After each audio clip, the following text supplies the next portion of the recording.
¿Cómo contar la historia de Europa? Un continente de numerosas fronteras redibujadas en múltiples ocasiones y asombrosas civilizaciones que dieron forma a la historia del mundo. Una amalgama de diversidad de ideas, tradiciones y culturas ancestrales y unos cementerios con innumerables historias que contar. Echemos un vistazo atrás en el tiempo y examinemos más de 2500 años de historia. ¿Qué fue? ¿Qué sigue siendo? ¿Y qué le depara el futuro? Europa nunca ha estado unida. Es un continente de conflictos y cooperación. Su diversidad la ha hecho fuerte.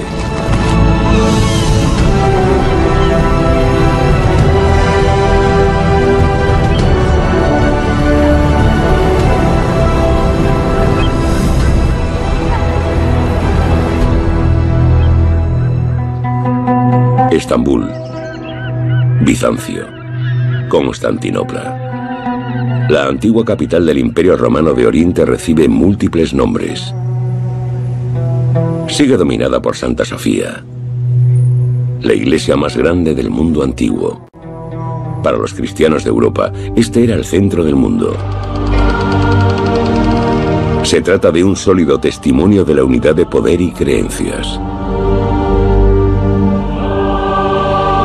Un ejemplo para todo emperador cristiano desde la antigüedad tardía. Una sola fe, un solo dirigente y un solo reino. Pero en el este de Europa, el Islam amenaza el sueño de un imperio cristiano.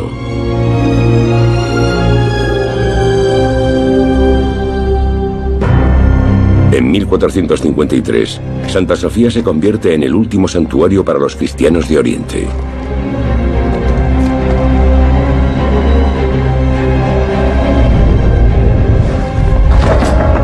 Fuera de sus muros se desata una guerra santa.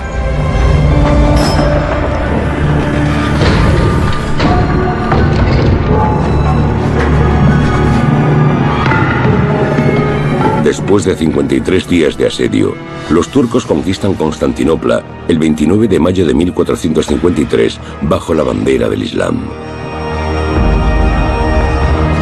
En Oriente, los otomanos se convierten en los nuevos herederos del Imperio Romano. Una sola fe, un solo dirigente y un solo reino es también el lema de los sultanes, aunque no bajo la cruz, sino la media luna. Constantinopla se convierte en Estambul. Los otomanos difunden sus creencias y nuevos placeres en Europa. El café simboliza una nueva cultura que se extiende por todo el continente. Yo lo llamo la línea del café. En un lado, beben café de filtro y expreso, y en otro, café turco. Es la línea entre Europa occidental y la parte ocupada por el Imperio Otomano durante siglos. Eso trajo una cultura muy distinta, pero no por la religión, sino porque tenían un sistema muy jerárquico. En el lado otomano no pasaba mucho, pero en el otro tuvimos el Renacimiento, la Ilustración, el Romanticismo, procesos históricos muy destacados que no ocurrieron en Oriente y que suponen unas fronteras culturales significativas. Fronteras de las que el Imperio Otomano quiere aprovecharse. Los otomanos son la mayor amenaza para el occidente cristiano y pronto controlan gran parte del este de Europa. Después de Constantinopla, fijan la mirada en Viena, puerta de entrada a Occidente. En septiembre de 1529, los turcos plantan sus tiendas. El sultán Solimán el Magnífico eligió su meta con cautela. En Viena viven los Habsburgo, católicos devotos y los más poderosos dirigentes de Europa occidental, pero las puertas de Europa siguen cerradas. La fortaleza resiste el ataque. El sultán observa su objetivo en la distancia. No obstante, los europeos siguen temiendo a los turcos. Los grabados del siglo XVI muestran prejuicios que aún perduran. Las caricaturas presentan a los otomanos como monstruos, como enemigos del occidente cristiano, como el azote de Dios. Los turcos son el diablo. La relación entre Turquía y Europa sigue siendo difícil. A pesar de los intentos de armonía, los gestos amistosos no ocultan unas profundas diferencias políticas. El presidente Erdogan se presenta como el hombre fuerte del Bósforo. Anhelo de una era sultánica más que de un futuro europeo.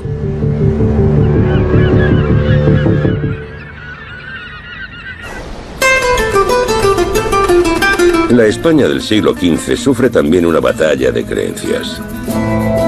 Los musulmanes dieron forma al sur de España durante más de 700 años, pero ahora solo gobiernan la Alhambra, en Granada. El Palacio Rojo es su último bastión en la lucha contra la Reconquista, la recaptura de España por parte de los reyes católicos. Pero en 1492, el emir de Granada finalmente se rinde ante la pareja real española, Fernando de Aragón e Isabel de Castilla. Y estamos hablando de una tierra que no solo ha tenido, digamos, un pasado árabe glorioso, sino que después, en la época de la conquista de América, Andalucía se convierte en, por ejemplo, Sevilla era la Nueva York del siglo XVI, o sea, no es una tierra que haya tenido única y exclusivamente un periodo, digamos, andalusí glorioso, sino que después ha tenido otros periodos también de una gran riqueza. Bajo la reina Isabel, España vuelve a ser estrictamente católica. Pero no puede disfrutar de su victoria. La retirada de los moros implica la pérdida de la fuente europea de especias orientales. Y en Oriente, el Imperio Otomano controla las rutas comerciales. Las uvas no son del todo satisfactorias. Aunque hoy sean accesibles, la pimienta de la India, la nuez moscada de las Molucas y el azafrán persa son especias exóticas que una vez fueron escasas y valiosas. El placer de la buena comida se convierte en una prioridad en los tiempos de Isabel. Pero aparte de sabor, las especias ofrecen considerables ganancias. Isabel busca nuevas formas de obtener estos codiciados productos de Oriente, pero los portugueses se le han adelantado. Habían comenzado a conquistar el océano décadas antes, durante la primera mitad del siglo XV, liderados por el infante Enrique, conocido como el Navegante.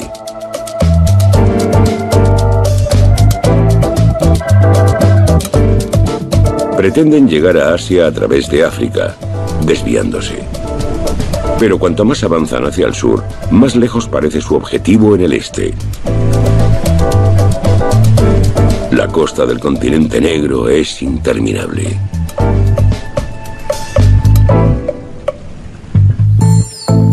Debe de haber un atajo hacia los recursos de la India y China. O al menos, un hombre está convencido de ello: Cristóbal Colón. En su búsqueda de una ruta más rápida, el capitán de Génova estudia todo lo que puede. Los mapas viejos por sí solos no ayudan. Quizá el secreto se esconda aquí, en el libro de las maravillas del mundo, del viajero italiano medieval Marco Polo. Colón anota todas las direcciones que encuentra. Las fábulas y descripciones del lejano oriente alimentan sus fantasías. Se puede decir que hacia el final de la Edad Media, los europeos saben del resto del mundo, pero no lo conocen todo. Por eso, hay exploradores como Marco Polo que quieren ir a territorios desconocidos. Por tanto, Europa no fue como China, que estaba absorbida en sí misma. Hoy en día, la navegación ya no es un arte. Ahora podemos descubrir el mundo sin movernos siquiera. Sabemos que el planeta es redondo.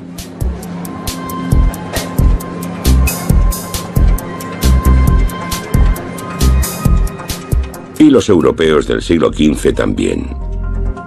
Pero estos no sabían nada de América. Es por eso que Colón cree que puede llegar a la India a través del Atlántico. Un destello de inspiración. Pero muchos tachan de disparatada la idea de Colón, quien tarda 6 años en convencer a la reina Isabel para que sostenga su plan. La reina española ve la oportunidad de mejorar su posición en la carrera hacia Oriente y la de enriquecerse también. Desde la Reconquista, la devota católica se considera también a sí misma la mano de Dios. Desde España, ansía imponer su religión en todo el mundo. El 3 de agosto de 1492 zarpa Cristóbal Colón. Bajo la bandera de los Reyes Católicos, no solo encontrará un camino hacia Oriente, sino que también difundirá el cristianismo. Es un viaje a lo desconocido que requiere mucha fe en Dios por parte de la tripulación, pues nadie sabe qué aguarda más allá del horizonte.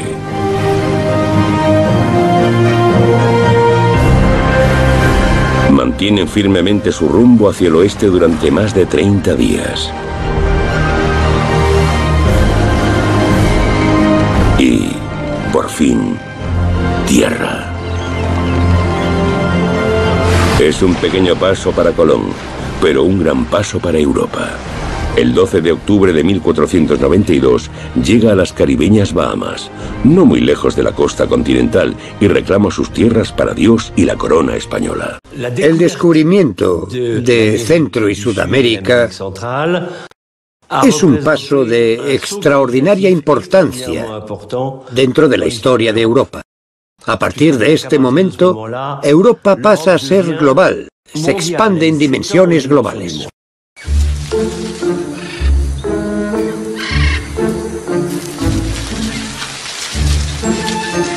Colón no es consciente de la magnitud de su descubrimiento. Cree que está en la India. Es por eso que a los nativos americanos se les llama indios. Los exploradores los ven desnudos e inocentes, como en el paraíso. En lugar del Nuevo Mundo, los europeos creen que han encontrado el jardín del Edén perdido.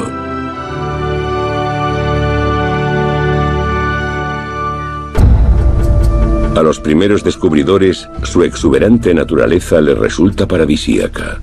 Aquí todo crece por sí solo, en contraste con su tierra natal, donde deben trabajar para cultivar sus campos.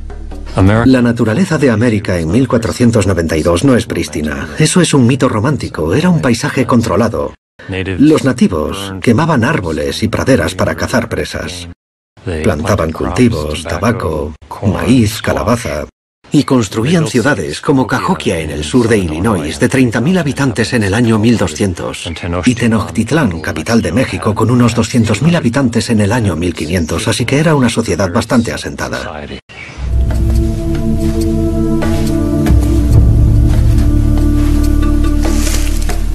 Al principio, los europeos no encuentran ni especias ni oro, pero sí una cosecha que les recuerda al metal precioso, el maíz, que es cultivado durante siglos por las civilizaciones precolombinas de América.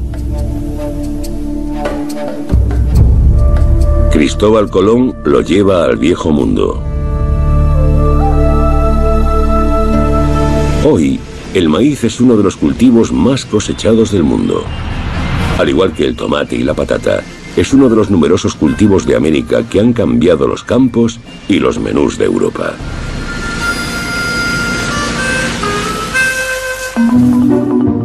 Tordesillas, norte de España. En 1494, representantes de España y Portugal se reúnen aquí. El Papa es el juez en una cuestión bastante desagradable. ¿De quién es el mundo? Las principales potencias marítimas de Europa pretenden decidirlo por sí mismas. Antes de que se descubra cada rincón y sin preguntar a los lugareños, España y Portugal se reparten el mundo con la bendición de la Iglesia.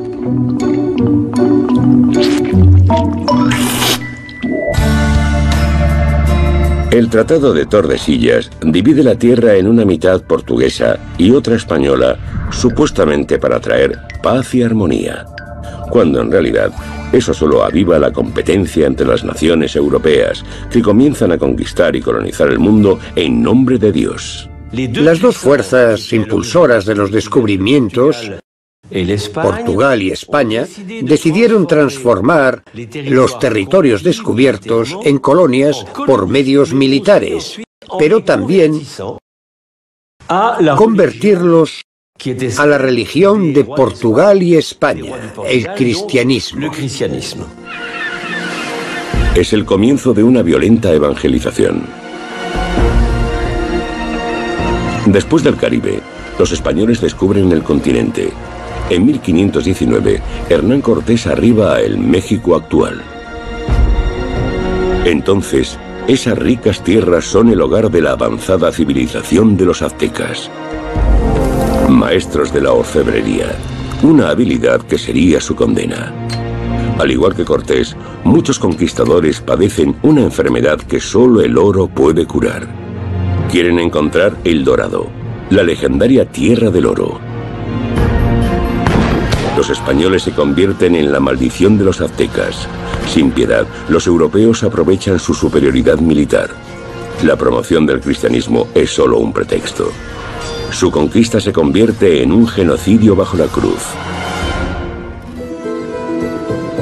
A principios del siglo XVI, el Papa en Roma tiene mayores preocupaciones.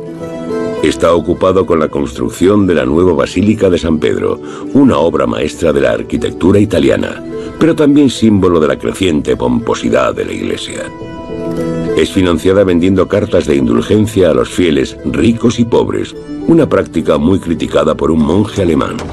En sus 95 tesis, Martín Lutero manifiesta abiertamente su rabia y cuestiona la antigua alianza de poder entre emperador e iglesia, una sola fe, un solo gobernante y un solo reino. Nada de eso está escrito en la Biblia. Para Lutero, solo cuenta la palabra de Dios, no la autoridad del Papa. Está jugando con fuego. Pero los tiempos han cambiado gracias a una revolución mediática en Alemania. La imprenta de tipos móviles. Inventada por Johannes Gutenberg a mediados del siglo XV, esta ayuda a difundir las ideas de Lutero. La Iglesia ya no tiene tan fácil silenciar a sus críticos. Sin embargo, el Papa recurre a esa nueva tecnología para su propia propaganda. En todo el continente, católicos y protestantes imprimen panfletos para ridiculizar a sus oponentes y promover la fe correcta. Es la primera guerra mediática en la Europa de la nueva era.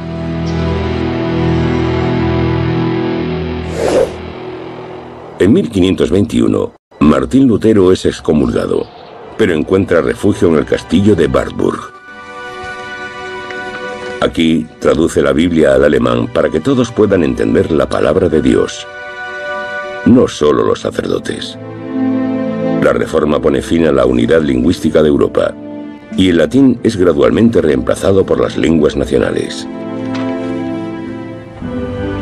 Cada nación cuenta con templos para sus tesoros escritos, como la biblioteca de la duquesa Ana Amalia en Weimar, Alemania, donde se conserva una de las preciadas Biblias de Lutero.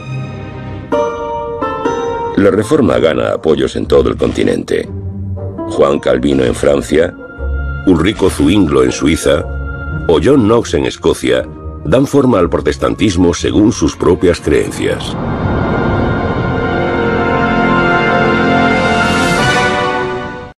Por primera vez, ya no existe unidad religiosa en la Europa occidental de influencia latina. Ahora hay varias denominaciones que profundizan aún más la división interna del continente. Cada una de estas denominaciones desarrolla su propia cultura. Hasta hoy resulta evidente si estás en un país católico, protestante o anglicano. Desde la Reforma, Inglaterra ha seguido su propio camino con su propia iglesia. Coronada en 1953, Isabel II se convirtió a la vez en cabeza de la Iglesia de Inglaterra. En cierto modo, la reina o el rey es el equivalente inglés al Papa. My lords, pray be seated. El excepcionalismo inglés comienza aquí. en el Palacio de Hampton Court, cerca de Londres.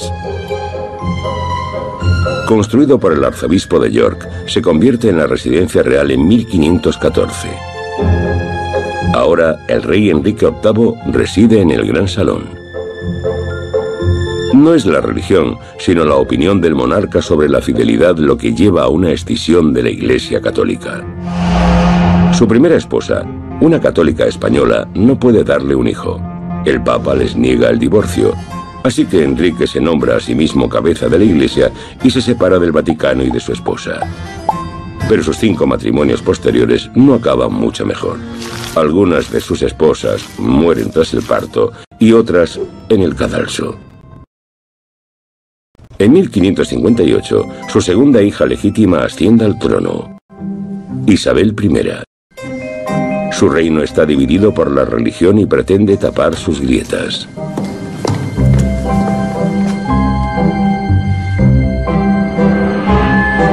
La devota protestante quiere complacer a sus súbditos, incluidos los católicos. Para ello, se presenta a sí misma como Madre de la Nación y Reina Virgen, sustituta secular de la Virgen María. Inicialmente, tiene el continente a sus pies. Isabel es adorada por príncipes de todas las denominaciones. Incluso el rey católico de España quiere casarse con ella.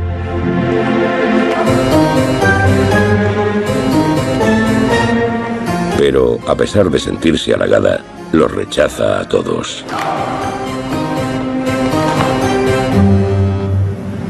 Mientras tanto, en Escocia, otra mujer lucha por su corona. María Estuardo, la reina de Escocia, una devota católica. Esta cuenta con ciertos apoyos en Inglaterra porque tiene una ventaja sobre la reina virgen: un heredero varón. María es respaldada también por el Vaticano. La Iglesia Católica quiere recobrar su poder en las Islas Británicas. Un mensaje causa revuelo. El Papa excomulga a Isabel y amenaza a sus partidarios con la expulsión de la comunidad de la fe. Isabel y María representan la batalla entre las denominaciones que ha dividido al occidente cristiano desde principios del siglo XVI.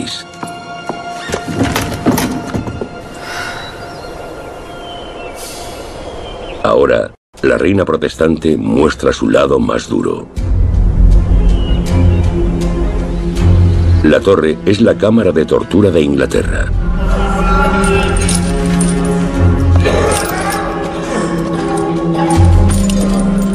Isabel castiga a miles de adversarios aquí.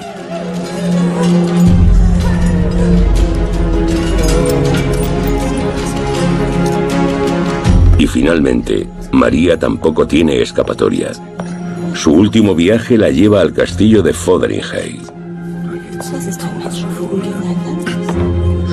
Con la ejecución de la devota María el 8 de febrero de 1587, Inglaterra corta también sus lazos con el continente.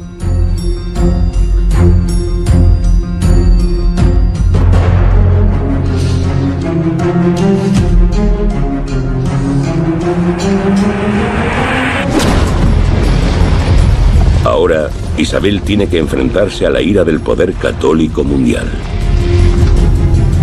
En 1588, España envía una armada de 130 barcos a las tempestuosas costas de Inglaterra para vengar la muerte de María.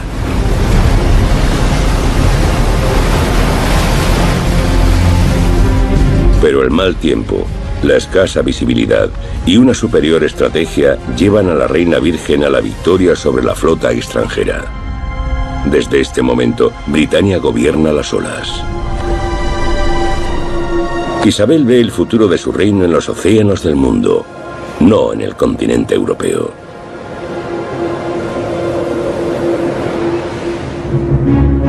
Gracias a Isabel, la Iglesia de Inglaterra sigue siendo protestante. Conduce su reino a una edad de oro. Con la Reina Virgen comienza el ascenso del Imperio Británico.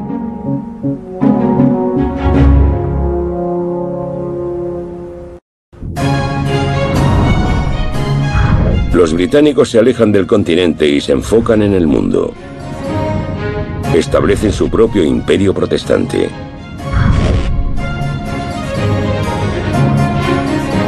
En la era isabelina, Londres se convierte en una de las ciudades más grandes y cosmopolitas de Europa, y en el patio de recreo de su mayor poeta. El Teatro de Globe es su escenario. En menos de 30 años, escribe casi 40 obras de teatro y más de 150 poemas. William Shakespeare. En Inglaterra, es un dramaturgo quien promueve el idioma nacional y no un monje, como en Alemania. Shakespeare influye en el inglés como nadie. Se inspira en obras de teatro antiguas y en figuras y acontecimientos históricos. Sin embargo, crea algo nuevo. El inglés revive el teatro europeo, pero no solo por sus obras logró ser reconocido en el mundo entero. La popularidad global de Shakespeare es uno de sus aspectos más asombrosos. Ahora es un artista global, un escritor global. Shakespeare es alguien que le habla a la humanidad, seas quien seas, seas de donde seas o vivas en la época que vivas. Pero creo que hay otro factor, y es que Shakespeare también se benefició de 2 o 3 siglos de expansión imperial británica. Shakespeare fue exportado con un impulso colonialista que lo difundió por todo el mundo.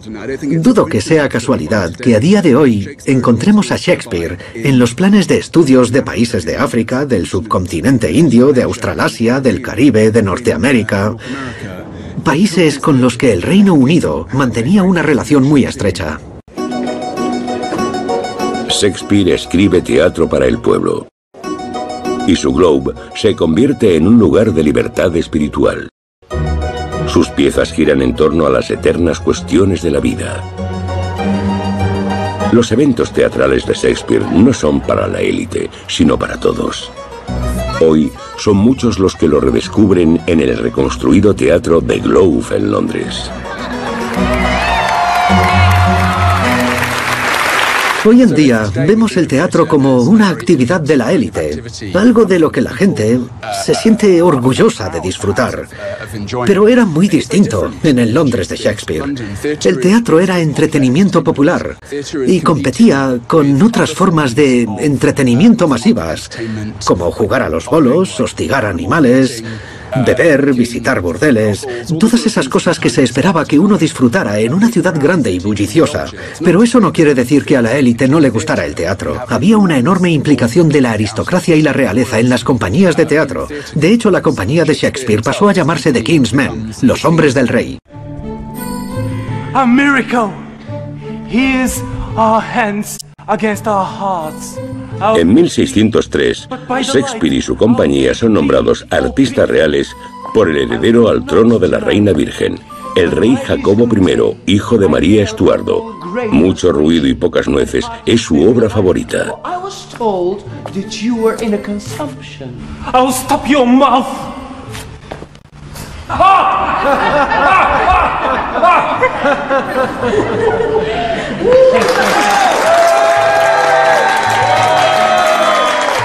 Aplaudir juntos en lugar de pelear es parte del plan de Jacobo para unir el reino. Y se crea una nueva bandera para fortalecer la unión nacional. Primero, la cruz inglesa de San Jorge y la cruz escocesa de San Andrés se unen. Para sumarse después la cruz irlandesa de San Patricio a la Union Jack. Este es el símbolo del glorioso pasado de Gran Bretaña. Sin embargo, pronto podría ser historia. El referéndum del Brexit de junio de 2016 ha dividido al Reino Unido. Los nacionalistas han separado Gran Bretaña. Quieren recuperar su país y abandonar la Unión Europea y sus problemas. Esto ha provocado una de las mayores crisis después de la guerra, tanto para Europa como para Gran Bretaña. Una crisis que ha reavivado también la llama del nacionalismo escocés. Por su parte, las familias reales europeas intentan mostrar unidad. Guillermo y Kate, Guillermo, Alejandro y Máxima, Carlos y Camila. Los dos países europeos más asociados con la monarquía hoy en día fueron también los primeros en limitar el poder de sus monarcas en el siglo XVII. Países Bajos e Inglaterra formaron ambos sendas monarquías constitucionales. La Carta de Derechos, aprobada tras la Revolución Gloriosa en 1689, estableció la supremacía del Parlamento británico sobre la corona. La reina debe recordarlo. Ante un nuevo Parlamento, lee un discurso escrito por un representante del gobierno, como es obligatorio. En Gran Bretaña, es el Parlamento quien decide, no el monarca. La economía queda a su libre albedrío. Los británicos prefieren el libre mercado no regulado por el gobierno, sino por la oferta y la demanda. Gracias a este liberalismo, el Reino Unido se ha convertido en el principal centro financiero de Europa. A pesar de su reducido tamaño, Países Bajos también cuenta con una buena situación financiera y controla el mayor y más activo punto comercial de Europa, el puerto de Róterdam. Sus cimientos se establecen en el siglo XVII, cuando las naciones europeas conquistan el mundo.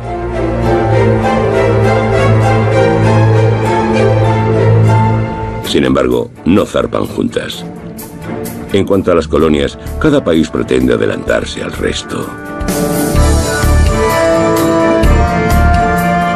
Todos buscan los últimos territorios inexplorados. Y así comienza la carrera por la legendaria Terra Australis Incógnita, Oceanía.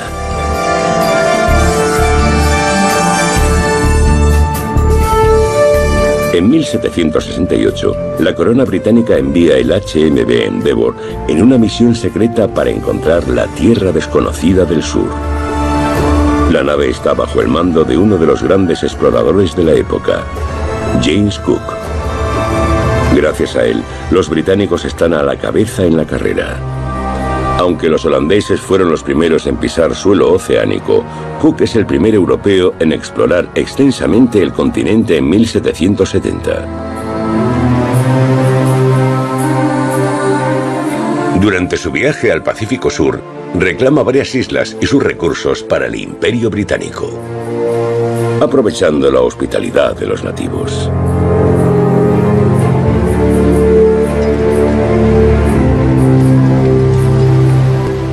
Por regla general, los europeos eran bien recibidos donde quiera que llegaban, pues inicialmente la mayoría de nativos no imaginaban que les engañarían, que los explotarían.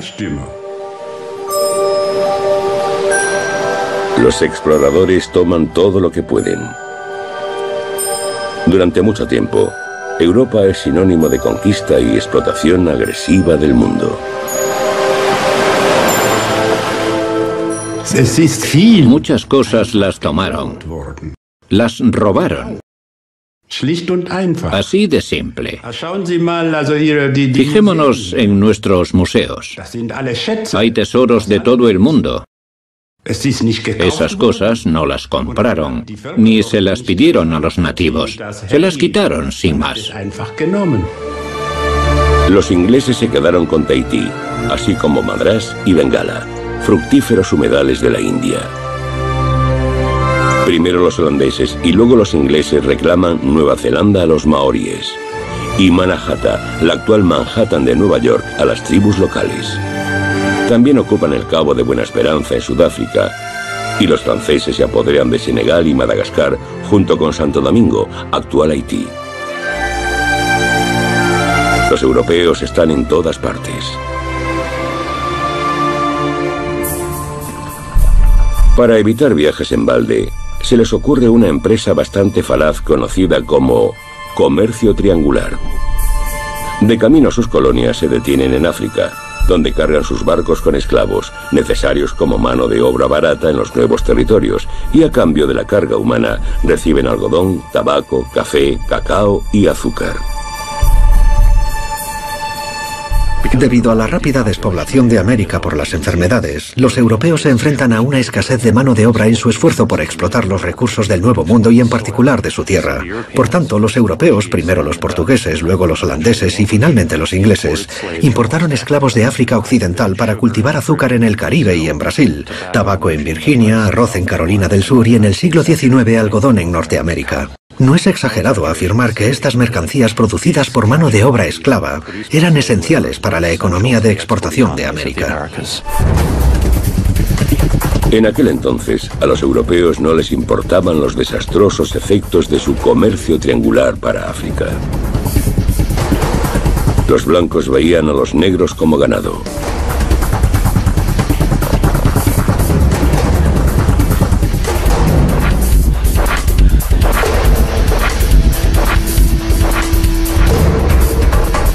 Esta sucia caza de esclavos es conducida por árabes y otros africanos de raza negra. Pero esto no exime a los europeos. La trata de esclavos no la inventan los europeos, pero sí la perfeccionan.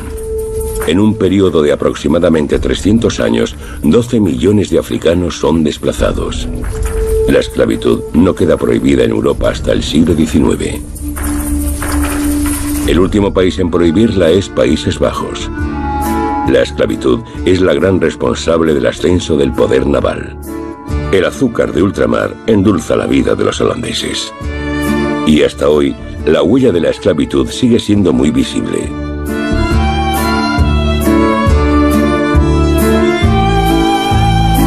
Por ejemplo, en el personaje de Pedro el Negro, el paje holandés de Papá Noel.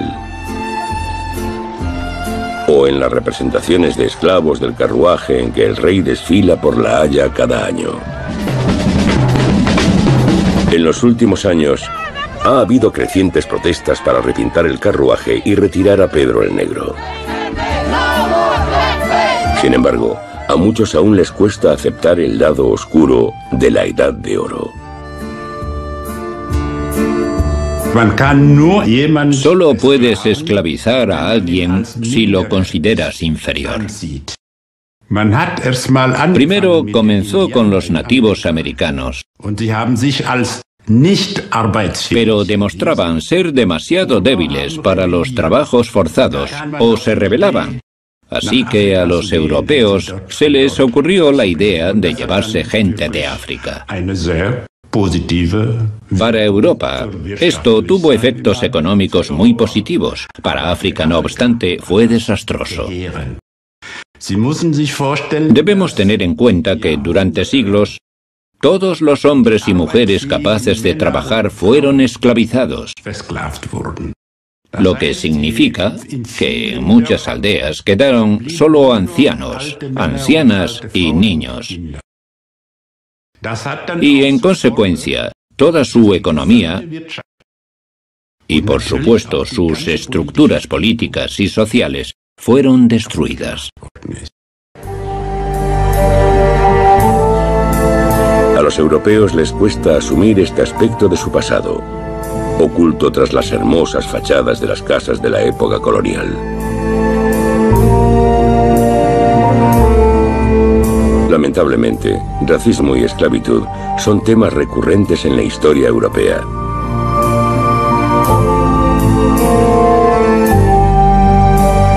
Es más fácil centrarse en los bellos efectos del colonialismo, como los pintorescos canales de Ámsterdam o los viejos veleros, un recordatorio del glorioso pasado de Países Bajos como potencia naval.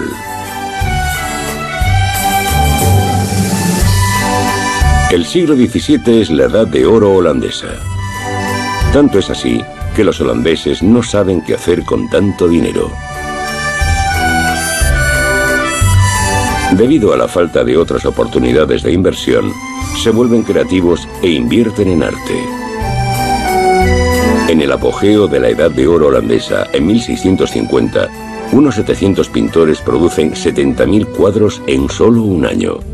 Una producción sin parangón en la historia del arte, gracias a los beneficios del colonialismo y de la esclavitud. Sin ellos, el patrimonio cultural del que tanto presume hoy Europa sería muy diferente.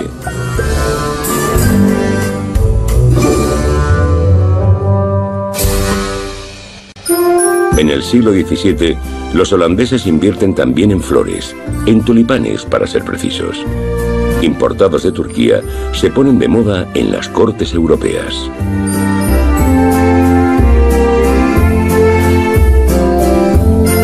Los bulbos de tulipán se comercializan en la bolsa de Ámsterdam y con la creciente demanda, los precios se disparan. Comienza la llamada tulipomanía. Pronto un solo bulbo costaría 120 fanegas de trigo, 240 fanegas de centeno, 4 bueyes, 8 cerdos, 12 ovejas, 2 cubas de vino, 4 toneles de cerveza, 2 barriles de mantequilla, 500 kilos de queso, una cama, un traje y una copa de plata. Finalmente, 3 bulbos de tulipán costarían el equivalente a una casa bien ubicada en Ámsterdam. En febrero de 1637, la burbuja del tulipán estalla. La primera caída bursátil de la historia europea pone fin a la edad de oro holandesa. Sin embargo, la popularidad del tulipán no ha decaído. Hoy en día, Países Bajos cultiva más de 2.000 millones de tulipanes al año y efectúa el 80% de las exportaciones mundiales de tulipán.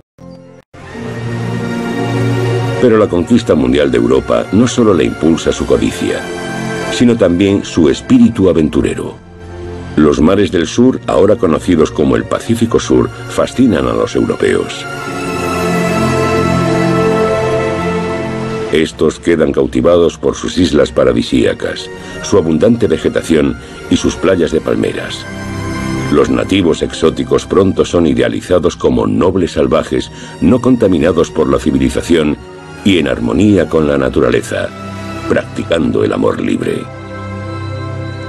Según reza una descripción del siglo XVIII, estos nacen bajo el más hermoso de los cielos, y el amor es su único Dios. Para ellos, cada día es sagrado, y toda la isla su templo. Las mujeres son sacerdotisas del amor, adoradas por todos los hombres, unas mujeres maravillosas sin duda. Mientras, en Europa, la sexualidad solo existe a puerta cerrada y con un solo propósito: procrear. Pero en el siglo XVIII, esto cambiará. Inspirándose en los relatos del Pacífico Sur, cada vez se publican más novelas eróticas en Europa. Teresa Filósofa, Fanny Hill, Justin, Juliet. Las obras se ilustran con explícitos dibujos que hoy seguirían sin pasar la censura. En el momento de su publicación, causan un escándalo. Sin embargo, en cierto modo, representan la primera revolución sexual de Europa. Para el Pacífico Sur, las consecuencias de la colonización europea son menos placenteras. Alrededor del 90% de la población indígena muere a causa de enfermedades introducidas por los europeos. Sus culturas son destruidas y civilizadas por los europeos, a pesar de su admiración inicial por los nobles salvajes. Los europeos se sienten superiores política, económica y moralmente. Hoy, numerosos países occidentales siguen aprovechándose de sus antiguas colonias. Los utilizan como paraísos fiscales o retiros vacacionales donde relajarse del estrés de la civilización moderna. Y entre 1966 y 1996, Francia utilizó el atolón de Mururoa en el Pacífico Sur para realizar pruebas nucleares. 3, 2, 1, feu!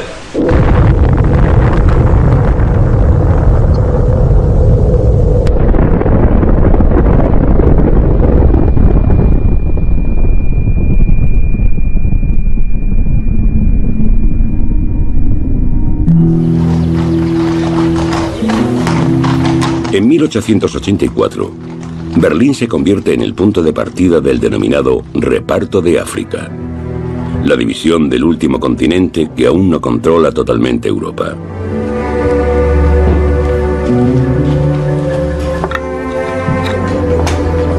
Ese año, el canciller alemán Otto von Bismarck invitó a los líderes europeos a la Conferencia del Congo para resolver los crecientes conflictos entre las potencias coloniales. Esto marcó la siguiente fase del imperialismo para Europa, en la que nuevas naciones como el Imperio Alemán reivindican un lugar al sol. A los franceses se les asegura el noroeste de África y a los británicos el noreste y el sur, mientras que Alemania gobernará el oeste, el suroeste y el este del África Negra. Pero el rey de Bélgica recibe una de las mayores porciones. La cuenca del Congo pasa a ser de su propiedad.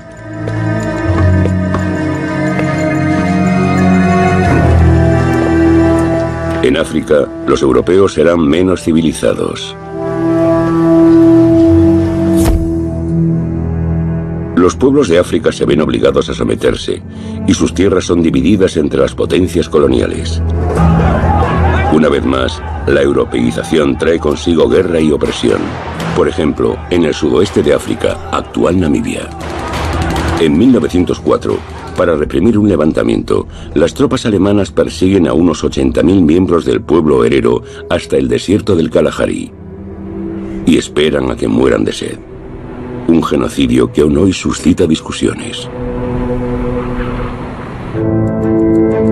Los europeos tratan de justificar científicamente su supuesta superioridad, como Arthur de Gobineau en su Ensayo sobre la desigualdad de las razas humanas. Según su teoría, la raza aria germánica es la raza primordial creada por Dios y, por tanto, superior a las demás. Considera a los negros una raza inferior y advierte de la degradación de mezclarse con ellos.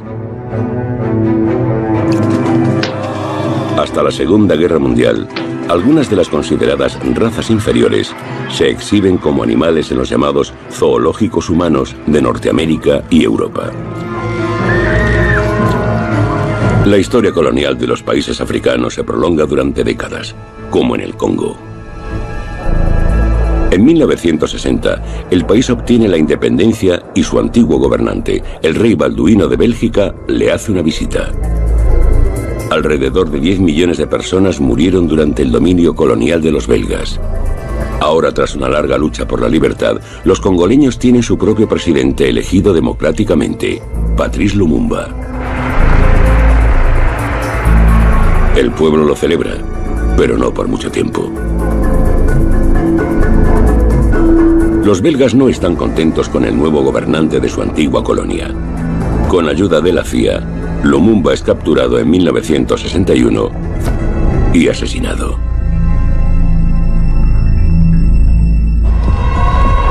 Cuando se trata de sus colonias, los europeos suelen acabar violando sus propios valores. La guerra en Argelia es otro sangriento ejemplo.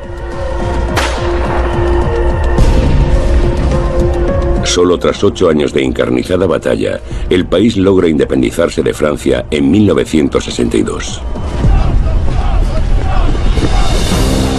Y no es hasta 50 años después, en 2012, que se produce un cauteloso acercamiento. No hay reconocimiento de culpa, pero sí un primer paso. El presidente François Hollande reconoce el sufrimiento causado por los franceses.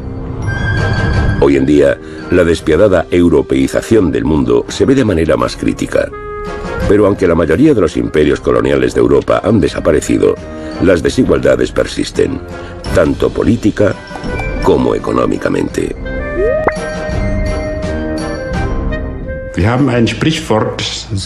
Nosotros solemos decir, te gires como te gires, el trasero siempre lo tienes detrás. Hay cosas que no se pueden cambiar. Los hechos están ahí. Los indios lo saben.